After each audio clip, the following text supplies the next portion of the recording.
Panie Przewodniczący, Szanowni Państwo!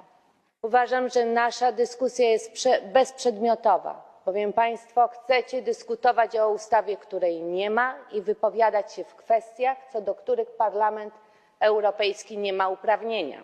Ale skoro już chcecie Państwo usłyszeć o sytuacji kobiet w Polsce, to chętnie uzupełnię wiedzę pani komisarz i przypomnę, że to Polska jako jeden z pierwszych krajów uznała prawa wyborcze kobiet, że to w Polsce według danych pani komisarz Eurostatu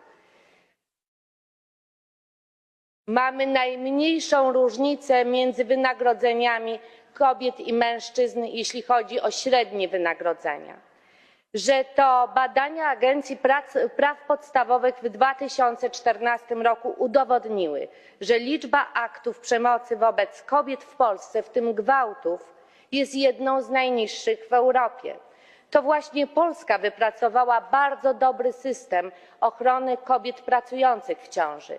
To polski rząd Prawa i Sprawiedliwości przygotował i wdrożył dobry program wspierania rodzin. Warto o tym mówić. To Polska jest krajem, który po 1989 roku po raz trzeci na czele rządu ma premiera, który jest kobietą. I pani premier Szydło była tutaj w Parlamencie Europejskim i odnosiła się do tych kwestii, które Państwo dzisiaj podnosicie. Niestety pewnie nie słuchaliście z uwagą, bo przecież nie mogę w przeciwieństwie do Was zakładać, że macie aż tak złą wolę. Szukacie Państwo tematu zastępczego. Chcecie zajmować się kwestiami, które nie leżą w kompetencji unijnych instytucji, a przecież należałoby pochylić się nad kryzysem migracyjnym, kryzysem bezpieczeństwa, kryzysem gospodarczym. Ale wy chcecie o prawach kobiet. To dlaczego w Parlamencie Europejskim nie debatowaliśmy i nie debatujemy o sytuacji kobiet w Niemczech? Czy pamiętacie, co działo się w sylwestrową noc w wielu miastach niemieckich, a co działo się podczas ostatniego Oktoberfestu? Może wasza lewicowa wrażliwość zobaczy tę sytuację kobiet w Niemczech, gdzie łamane są ich prawa. Ale nie. Wy chcecie zajmować się Polską, dlatego że Polska ma to nieszczęście, że ma taką opozycję, która uwielbia źle mówić o swojej ojczyźnie. Podkreślę jeszcze raz, żaden z unijnych traktatów nie przyznaje Unii kompetencji w kwestiach światopoglądowych.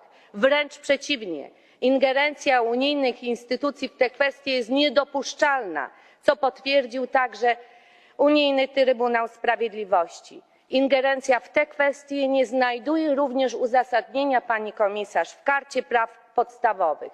Wczoraj pani premier Beata Szydło po raz kolejny potwierdziła, że polski rząd, może ta oszalała polska opozycja wreszcie usłyszy, odetka sobie uszy, nie prowadzi prac nad zmianą prawa w tym zakresie.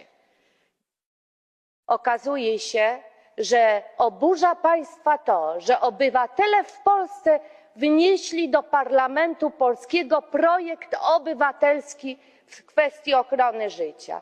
Czyli Parlament Unijny chciałby odebrać prawo polskim obywatelom do obywatelskiej inicjatywy? Prawdy nie zakrzyczycie.